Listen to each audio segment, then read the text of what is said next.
All right, I think it's about 4 o'clock or so. So I'm going to start talking. This is identity management, if this is not what you were expecting. Yeah, I'm not sure why all of you are here, but why not? So, going to be talking a little bit about identity management. Yeah, this should be fun. I was going to do like the whole Johnny Long intro, but I'm not as cool as he is, so who I am is not really relevant. Yeah. You guys, so we're talking about identity management. Hopefully a few of you guys know what identity management is. Let's go for a raise of hands. Identity management, sweet. How many of you guys actually use some sort of identity management in your organization? Sweet. And how many of you guys use Novell Identity Manager? Wow. All right, so this is going to be pretty centric around Novell Identity Manager because that is what I used to do a lot of consulting on, and I know it pretty well. Knew some of the ins and outs of it, and found some ugly things while I was using it, and going to talk about those. So, what this talk is not.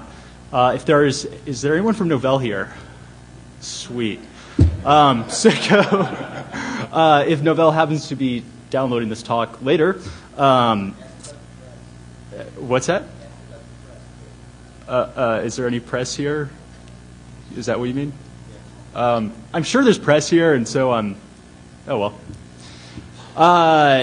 So if Novell happens to take a look at this talk at any time in the future, this is not a fix-it list. Like, I'm going to talk about some specific things that are I see as issues. You guys can decide. Maybe they're issues, maybe they're not. But this is not like a fix-it list for Novell. I'm sure there are other things that I have not found that Novell should address. And so, I really hope that Novell takes just a serious look at their identity management scheme, their architecture, kind of what they're doing in that space. Since it is billed as a security tool very often, I would prefer that they go and look at it as a security tool and kind of look at some of the security implications of that, do some documentation around how to not set it up insecurely. Hey. Just got my picture taken, so they now know where to find me. I do have very high respect for the people at Novell. Crispin, go to his talk tomorrow night. He's very smart. He's a great guy. And Ed Reed, who was formerly there, great guy. So Novell has some great security people. I just think that they have pushed out some of identity management pieces a little bit faster than their security could keep up. So what is this talk? Basically an attempt to convince you that identity management is basically just another asset on your network. It needs to be protected just like any other asset. Most of you should be aware of that. For the not quite white hat side of the crowd, hopefully you'll see some things here to take an interest in. Yeah, I'd like for people to go out and start doing research in how to evaluate the security of identity management systems as they are becoming a lot more prevalent in corporate environments, as we saw by the show of hands. All this information is pulled directly from public resources, straight from the websites. So nothing I'm saying here is acquired in any way that's not public. So this is all public knowledge. Okay, so identity management. Most of you seemed like you knew what it was. Basically, what is it? Or actually, let's start with what's being said about it. This came out, I think, yesterday or the day before. ISC sent this little quote around. It's a front burner issue for lots of organizations. Basically, it's becoming a big security issue. People in the security space are starting to look at identity management as a security tool, which is great. It's very useful as a tool, but like any tool on your network, it has some liabilities. And so that's basically what I'm trying to raise awareness about. Theory of IDM, basically you have two systems, generic systems, basically, that hold user identities, and they're connected in some way by some metasystem, and that's your identity management system. The identity management system continuously manages your identity throughout the whole life cycle of that identity, provisioning, updating your authentication tokens, granting you authorization within those applications or systems. And it should all be done in a way that can be audited and proved repeatable. That's basically what IDM is. Specific products, should all be familiar with them. Who's running identity management? This is just Novell's customer list off of their publicly facing website. So there's a few of them: universities, banks, hospitals. Lots of people are using it. Yeah, just do a search on identity management on the RFPs. Lots of government entities are using it. So what are some common configurations? Typically when you think of identity management, you think of, or a lot of times people will think of an HR system connected to some sort of enterprise directory, which is then connected to other systems, and it's all automatically provisioning identities, controlling where there are. So HR database, go into your directory. These are kind of some of the common ones that Novell pushes, and they are kind of important, as we'll see later, because it really does depend on how you set up these things as to how secure they are. So what are the issues? When we look at identity management system, kind of what are the issues that come up with regard to security? Complexity. Bruce Schneier said yesterday, hey, complexity is the enemy of security, or something like that. Don't quote me directly, but I think that's what he said. But basically, it's if you have any big complex system, it's going to be pretty difficult to secure it. And identity management systems are usually very complex. You look at Novell's Identity Manager, for instance. You've got lots of pieces within the system itself. The systems, by definition, you're talking about at least two systems, and these could be entire, server stacks. It might be a Windows stack and a Linux stack. It might be, on the same server, but a database system and an operating system, or a database server and a directory. But basically, you have at least two systems, because obviously you wouldn't be using Identity Manager if you're not trying to manage two systems. You also have management tools, because you probably want to manage the system somehow. So in the Novell space, that's Designer, iManager, formerly Console One. You have different ways of doing this. User-facing applications. Very, very commonly, you see identity management being used to connect into some sort of user-facing application, some sort of portal, user self-service, what have you. Very complex systems in and of themselves, and then you add on to this an identity management framework, and it becomes even more complex. And usually, you have auditing systems in all this. We're dealing with identities. So naturally, they are going to be fairly high value, because this is usernames, passwords, or other authentication tokens. If you're synchronizing certificates, this is where your authentication tokens reside. This is where they're being synchronized. So to break into the system, or any of these systems, is going to be a high value target. It also deals with authorization. So I want to make the distinction there, but these systems are automatically, based on business rules, determining what you as a user are authorized to do within a system. So, if I can grant myself full access rights, then that's cool. I can break the system by doing that. And of course, you're also very commonly dealing with HR systems, which contain things like social security numbers and other good things like that. So, high value targets, very complex. And to be quite honest, a lot of administrators just kind of go, oh, it's Novell, it's secure. Oh, it's Novell security system, therefore it is in of itself secure. And they don't really take a step back and say, hey, how secure is it as an application, as a tool on our network? How secure is it?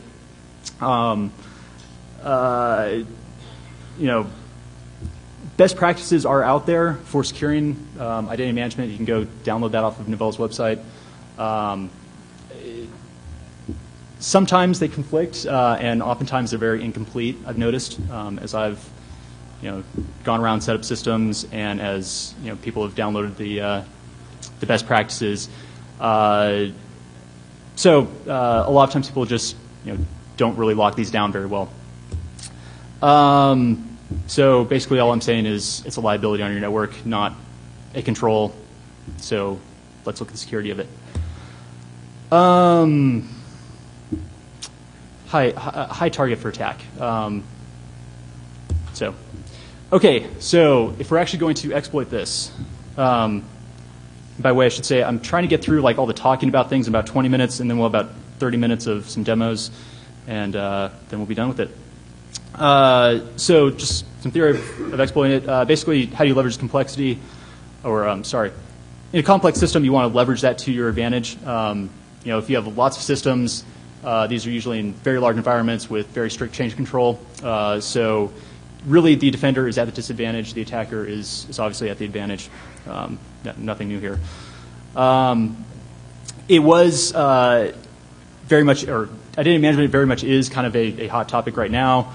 I think last couple of years has been kind of one of the emerging technologies, and therefore it's been rushed out by companies like Novell. And I'm picking on Novell, but honestly, go and look at any of the other ones. They're just as bad, if not worse. Actually, some of them are much worse. So yes, I'm picking on Novell, and yes, Novell rushed out their product a couple of years ago. They've done a lot of fixes to it, but it's still, you can definitely tell the code quality is not there, or at least it's not where it should be, in my opinion. When we look at an identity management system, we can attack it at a bunch of different layers. Obviously, most of the time you're going to be having a network in between your systems. Sometimes you'll be doing all this on one box, but I'm not really sure why you would do that in too many cases. So most of the time you have a network layer, you can attack that. You have the connected systems. Basically, you have one of your systems might be a Windows system, so you have the entire Windows stack you can attack. It might be a Linux system, you have the entire Linux stack you can attack. Database, directories, what have you. At the application layer, so the actual identity management engine that's going to be running all this, the engine's just code. It has vulnerabilities. It has bugs in it. So do all the agents that run all these connected systems, and the management tools themselves also have a lot of bugs. So you can attack it a lot of places in the actual system itself. And then the next layer down, the rules themselves. So someone has come in and said, hey, here are the business rules for this organization. We need to codify them. You've then coded them into some sort of logic that the identity management system can understand. And often these can be exploited. And we'll show you some examples of that. So now I'm going to start picking on Novell because they're what I know. But again, I do want to be very clear. Novell is a great product. I do actually like a lot of their products. I'm running SUSE Linux right here. Microsoft identity management is a nightmare. Anyway, we won't even go there. So anyway, I'm picking on them, but these are just some examples, and I really do want Novell especially to better their security, so that's why I'm picking on them. Why am I presenting this stuff? Basically, I think Novell has made a few poor decisions in their architecture. Whatever. They made some decisions that aren't really clearly documented. I find a lot of customers will they'll implement, the system as they think is best, and they don't really have any instructions on how to set up things securely. There's really very few best practices, and so they end up just setting it up horribly insecure as a result. And even when they do follow best practices, there are still a lot of ways that the system can be exploited, whether or not the best practices have been used. So we'll look at a couple of those. And so minimal Novell identity manager system. You have eDirectory. You have the meta directory engine, which is a big piece of code. I think I'd go into that. Yeah.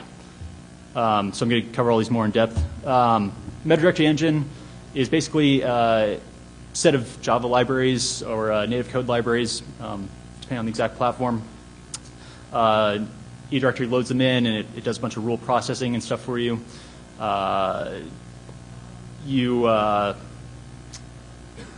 Within the identity management engine, there's the concept of drivers. which are pieces of rules. There's XML rules, along with a native code component that translates the output of these rules to native code or native application calls. And as I said, the driver rules and a shim, which is basically a Java class, which has a publisher and subscriber.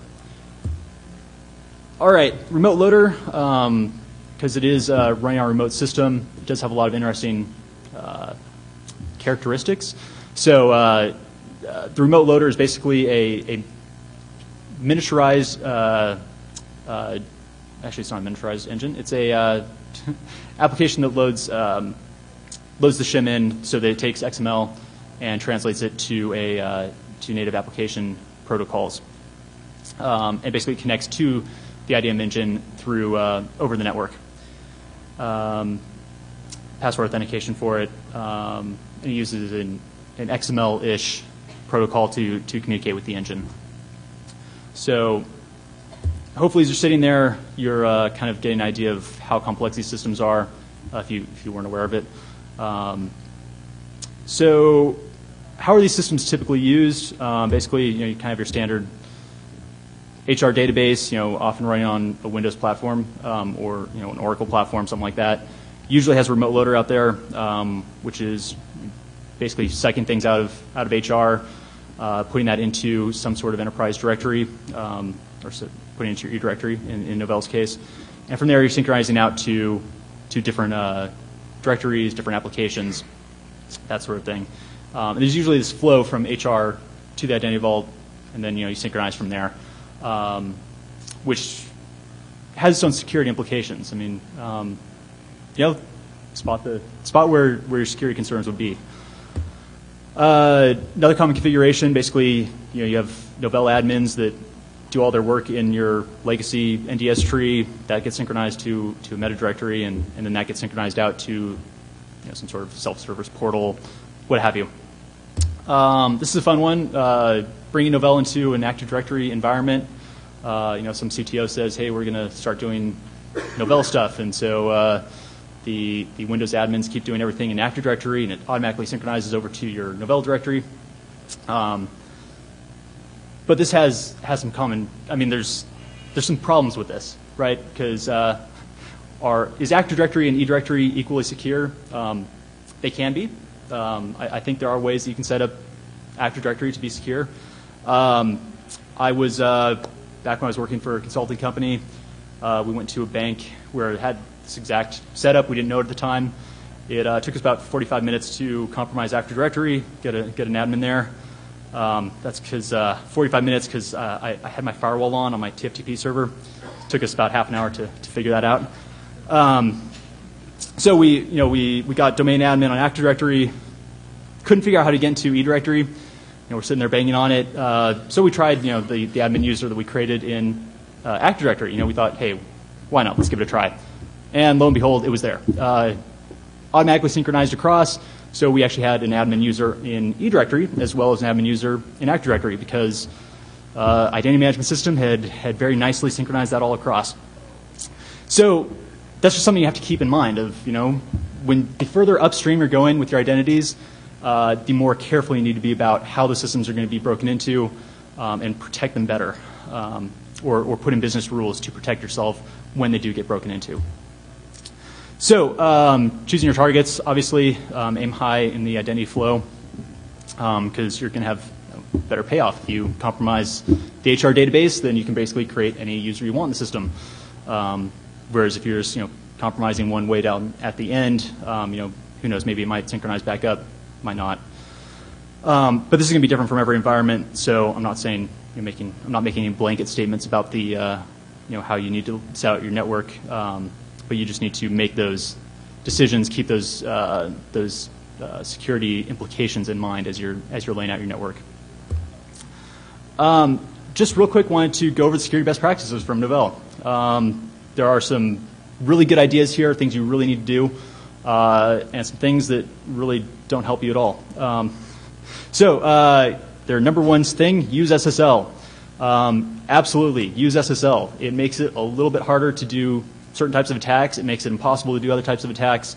And it's a good idea. Protects the confidentiality for someone just sniffing your network. Monitoring control access to your driver sets in your tree. Obviously, by default, very few permissions on those objects, so you should monitor them. Don't allow too much information in your password hints. If you're doing password self-service, force password changes. Follow industry best practices for security measures, such as blocking unused ports on the servers. Wow, it's a nice statement there. Designer, if you're using Novella's Designer, which is kind of their management design tool as well as a management tool, in that case, you should limit your consultants' rights in your tree. I'm not sure why you only do that with Designer, but that's where the best practices stay. Control your project files. Basically, this is a thick application running on your consultant's laptop. It stores the passwords. We'll cover that later. And don't use encrypted attributes because Designer can't understand them. There's a great security best practice. Tracking changes to sensitive information. Basically, audit things well.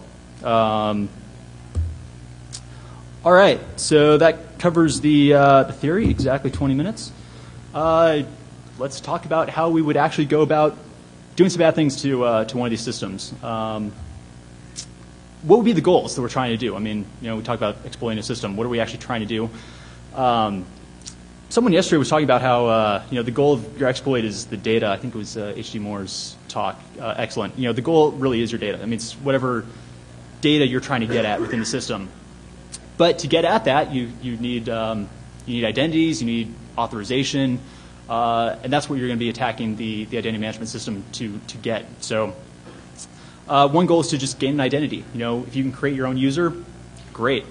If you can get a user created in one of the connected systems, great. Not as much access with there, but you still have access. Exceeding your authorization. If you're an employee, the identity management system says, hey, you're supposed to have access to these files. If you can escalate that up and exceed what your authorization is based on system rules, great. Stealing someone else's identity. Hey, if you can steal their authentication tokens, you can become them on the network. Not that difficult to do. And basically violating the integrity of the auditing system. So that's our goal. You come into a network, how are you going to actually find out whether or not it's running Identity Manager? Maybe some of you guys work at companies and you don't know, actually, if you're running identity management at your company. Or you've broken in over the internet and you don't know if this network has Identity Manager installed. First thing you're going to look for is if you can publicly browse the LDAP directory. You can search for the object class. Object class is, by default, readable by anonymous. So anyone can anonymously connect to your LDAP ports and look for object class equals direct-XML driver. That's a dead giveaway. If you come up to an iManager server, there are a bunch of web pages that you can look at. If they don't have Identity Manager, which formerly direct-XML, they don't have that installed. If they don't have the plugins to manage their identity management system installed on that version of iManager, then these will come back with 404s. If they do have the plugins installed to manage Identity Manager, you get 200 coming back. So easy way to find it. Remote loader. Your remote loaders, so there's little applications that are basically just translating XML to native code. By default, they run on port 8090. That's kind of the default start one. And then if multiple remote loaders are running on a system, it'll just increment up the ports. So looking for open ports on 8090 and above is cool, but they are only open when the remote loader is listening for a connection, but the engine has not actually initiated that connection. Once it does that, then the remote loader only talks to the engine and doesn't listen to the network, and map does not return, or returns a closed port in that case. Lastly, file system.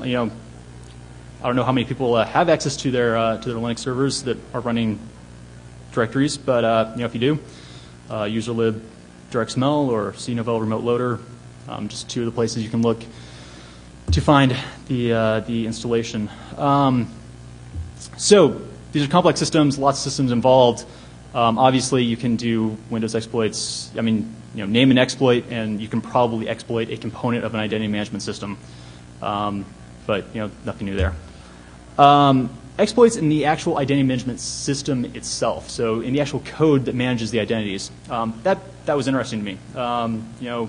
Saw some things that looked a little bit ugly. As I mentioned, code quality looked a little bit poor to me. So it was something I kind of took a look into. So again, you have a meta directory engine, you have some shims, you have a remote loader, lots of good stuff lots of good targets to look at. So 3 slides back, I kind of mentioned, very trivial denial of service, which, very simple. Basically, we have remote loaders running on a remote system, listens to the network, but as soon as someone connects it to it, it turns off. So, Netcat, great denial of service tool. Just connect into the port if you see it open, and it basically your engine can no longer connect in. As long as you don't send it anything, it will hold that port open for forever, just waiting for you to initiate with your password. So if you open the port, basically the whole system can't talk to the engine. Why is that a problem? Obviously, if you're going to be deleted from a system and you know that, running denial of service is pretty critical, because if you can deny service on that connected system, then obviously you can't be deprovisioned. You can't have your authorization changed, and whatever access you have on that system, you're going to maintain because you can't get updated. I was going to demonstrate that, but oh well. Ran a fuzzer on this. We're connected over a network. Let's look at some fuzzing statistics. Basically, it took about 1 minute to 5 minutes to crash the remote loader. When we were doing a pure Java remote loader, so the remote loader was pulling in a pure Java library, basically Java would just get so confused and couldn't tell, one side thought it was open, the other side would try to connect and it was closed, and all sorts of confusion there, and basically we'd just come to a halt, not be able to resolve itself after about 5 minutes. If you load in an actual native code, like the Active Directory driver, you actually crash the application in about 1 minute. I do have dumps if anyone knows how to write good exploits. Talk to me. And about 20 minutes to crash the engine. Basically, if you're fuzzing the engine side, it took about 20 minutes for the engine just to go to all weird. Again, very heavy use of Java, so I don't think any of them can be used for a remote exploit, but you can definitely throw into weird states where it just doesn't know what it's doing. And I did not get around to fuzzing the XML definitions that are actually held up in the directory, so directory objects that contain all these XML files. Been trying to do that, but I have to write my own fuzzer for that, and haven't gotten around to it yet. DX command, which is kind of the command line utility that uses NCP to control the driver functionality. It basically choked on the first packet that got fuzzed, so it would just quit with a Java dump. So not real reliable. It's for something that's really managing all your identities. Not all that reliable. So, let's say we can't fuzz things. If we own one of the systems, if we actually control your identity management, control the meta directory, so the E directory, we can just go and change the business rules pretty much anytime we want. Of course, if you're an attacker, you go in and change the rules. That's pretty much, it's pretty obvious. And you have to have admin in E directory. So, not too useful, but obviously someone who's attacking your identity management system, they can do this. And what controls do you have in place to prevent someone from doing that? That's a question you can answer. Modifying the system libraries and the applications that are up there. On a Linux stack, running for my demo system, I'm running OES here with E directory. Good default permissions in the directory. Great, file permissions are very tight. We then go over to Windows side, and full control is granted to everyone by default after a default install. So I had a little fun with that. Basically, I thought, hey, if I can create my own shim, without anyone noticing, since full control is given to everyone, so me being everyone, I could just log in and change out the shim. Why not? In our test tree here, basically we have a remote loader, remote console here, which is just controlling the connections to our different remote loaders that are running here.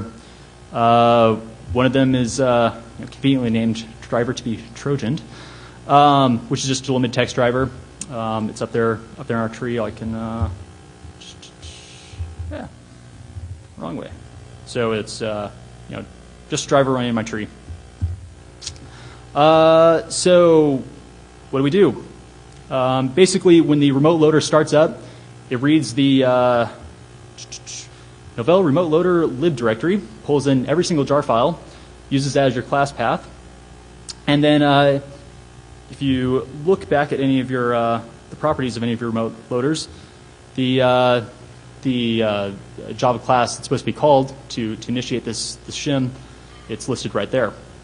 So two things we would need to do. We either need to swap out what that class points to within this directory, which is a little bit difficult. You get into some files being locked and stuff when you try to swap that out, or you just change them all. So that's just wanted to demo that real quick in case someone doesn't quite believe me. Basically, went and downloaded the driver SDK from Novell, compiled my own driver, added in a little bit of code that wrote a file to writes out a file to the C, the root directory. I'm not a Windows person, so if I talk a little bit Unixy, sorry. So basically, it writes the file out to your C directory, and then starts up like a normal driver. So we'll just copy that over since we have full control on the lib directory. That's cool. So now we have to make sure that when the driver starts up next time, it points to the right class. It points to our hostile class. So we'll go conveniently. Our remote loader told us what the config file name is, which was config. So there is our class. Just swap that out real quick because that's fun. We'll save that. And obviously this is loaded in memory, so it's not looking at the config file right now. Like I said, after I fuzzed this a few times, it's not that easy or not that difficult to crash one of these drivers. So causing a denial of service on these is far too easy. So, but for demonstration's sake, I'm just going to stop it. Let's look at our C drive. No weird files there. So let's start up our driver, and demo gods do not. There we go. So, woohoo!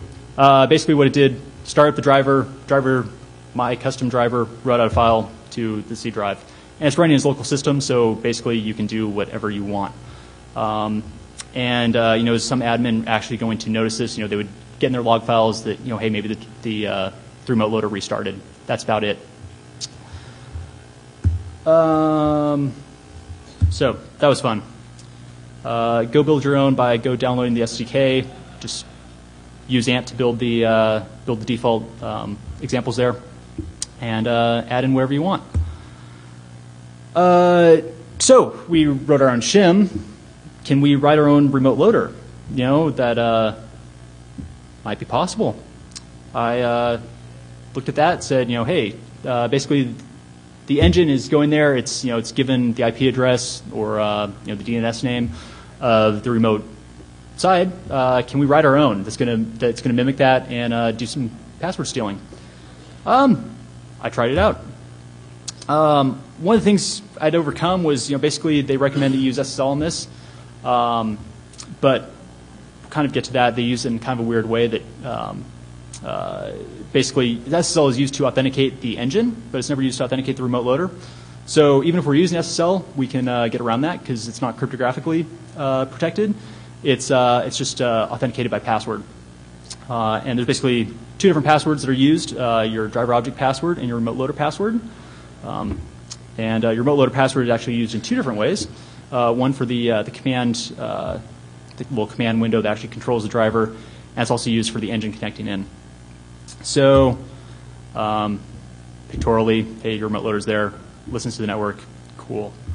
Password authentication, when the command piece goes in and tries to connect to your remote loader, it does this great cryptographic challenge response. It takes a timestamp and it hashes it a couple times, verifies that both sides know the password without ever passing the password over the network. Beautiful. That's how it should be done. When we're talking about the connection between the engine and the remote loader, your passwords get sent in clear text. I don't know why. But anyway, they do. So because of that, we can write our own little Trojan. One thing I just want to point out, many people use the same password for these multiple passwords, and nowhere in the Novell documentation does it say, hey, use different passwords for these. So every Novell training you go to, most Novell consultants I've talked to, they always use the same password for the driver object and the remote loader. Bad idea, because your engine is saying, hi, here's my password. Now authenticate to me. And if you're coming back with the same exact password, that's just too easy. So, it's easy. So, because it's easy, I decided to write a little tool to do it for me.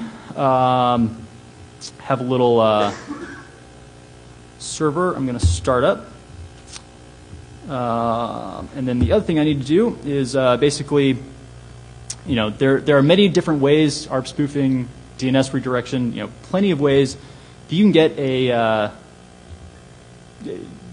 can redirect where this engine is talking to.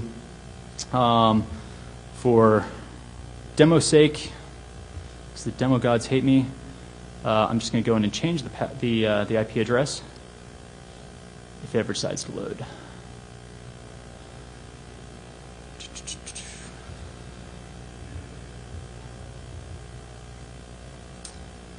So,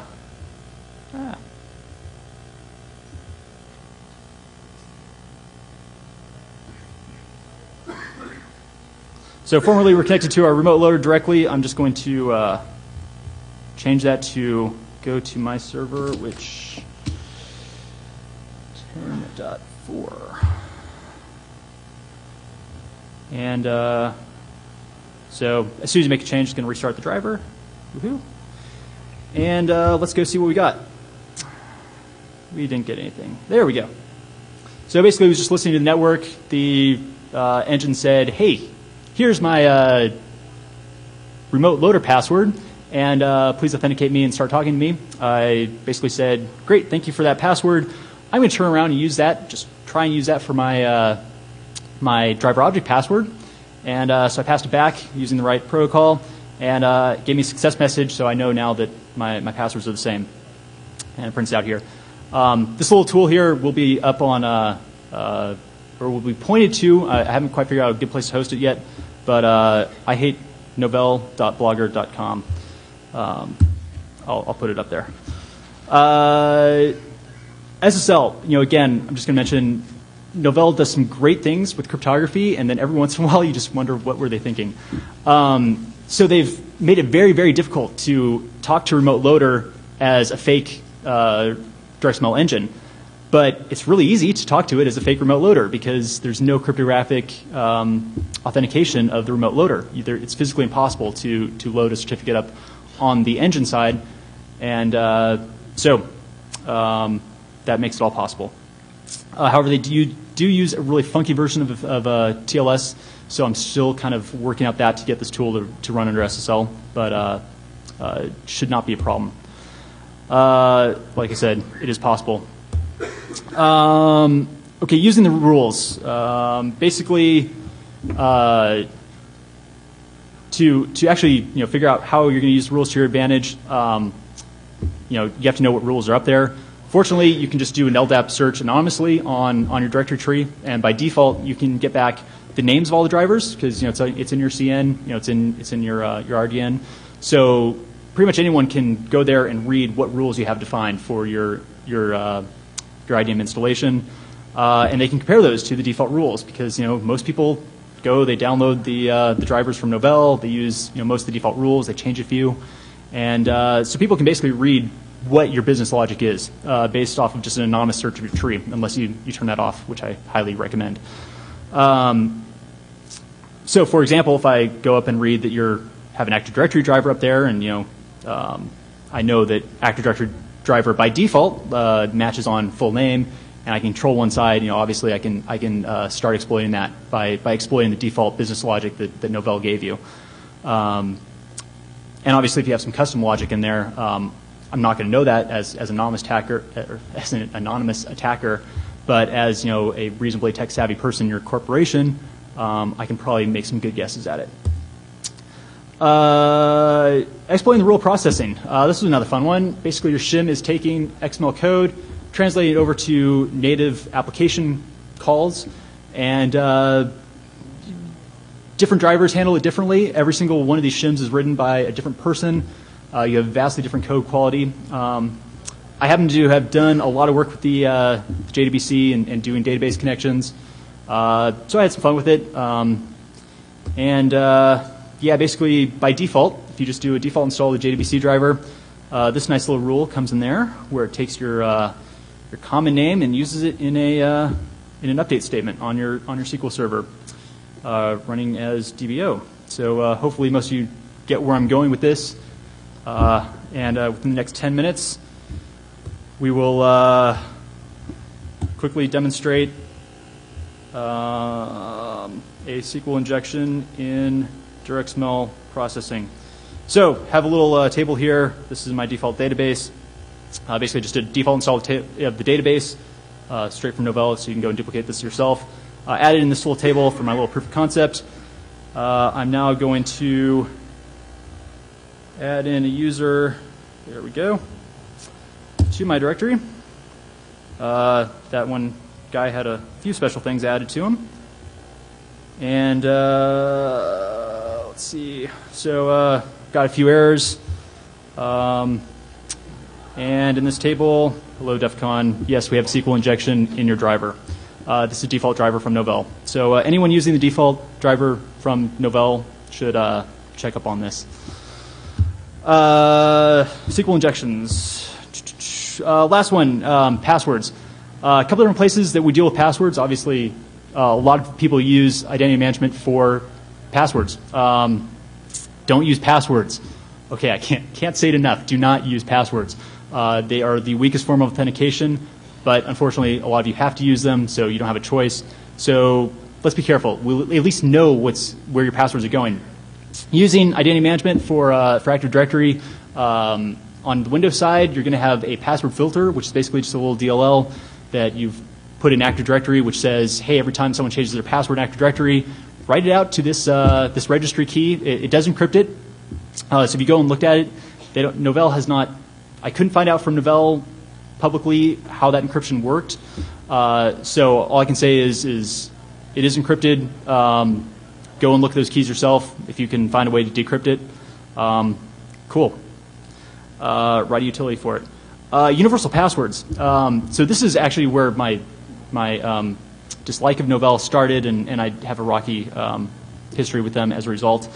But basically, they decided as a company to go with this whole idea of universal password, which was, hey, let's store our passwords in eDirectory instead of using this great hashing function that NDS has been using for years. Let's store them just encrypted with triple des. Okay, we're also storing the key to decrypt it on the server. So that's a problem. If you're storing the encrypted version along with the key, is that really encrypted? We can debate that. But for the most part, it works pretty well. Basically, access into those passwords is controlled by a couple factors. You have to be an admin. You have to have rights to that directory object, which is by default only given to admin. You have to access it over SSL. If you're accessing it in clear text, it won't give it back to you. And there's password policies that govern whether or not admin can read the password. Of course, admin owns these policies, and admin can change the policies whenever they want. That was kind of my reason for thinking that this was kind of a bad scheme. So as a result, yes, it is possible. You have your password policies. So as admin, I can just go in them and change them to say, hey, let me read them. I can then basically just go and ask the directory, say, hey, give me everyone's password, and I have them. Yes, this is what you're forced to use if you're using password synchronization with Identity Manager 3.0 or later. You have to use universal password, and universal passwords are just encrypted passwords, and encrypted passwords can be decrypted. I think I've hammered it enough. So that's, yeah, speaking of passwords, I mentioned Designer, which is that nice little management tool, has an encoded password. And they do warn you about this. If you read the documentation, it says do not store your admin password in here. I was going to put up, I couldn't find my Perl script to decrypt it, but basically it's base64 encoded, and you take the, it's basically base64 encoded string, and you take the first character of every 3 characters and move it to the last one, and then you just base64 decode it, and you have the password back. It's those kind of things that just annoy me because I'm a crypto guy, and you can encrypt things so easily. Why would you base64 encode something and then do some transposition to encrypt it? I don't know, but those are the types of things I get mad about.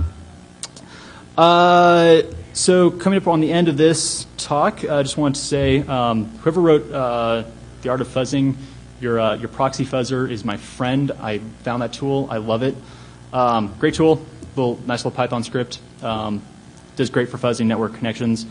While I was in here doing this presentation, I wrote a little Perl script to go in and bulk update every attribute to a fixed string on your user, test user in your database. I recommend people doing this with things like common SQL injections, cross-site scripting. I didn't get to it because I don't have time, but yeah, do some cross-site scripting and then try and view your user with iManager. You get some great results. But I'll have that script up on the website as well, or link to it somewhere, so I figure out how to do that. And fake remote loader, yeah, I'll throw that up there as well. Just go for it, use it. Like I mentioned, yeah, there's several places where iManager just chokes when you rewrite people's attributes. It's pretty ugly.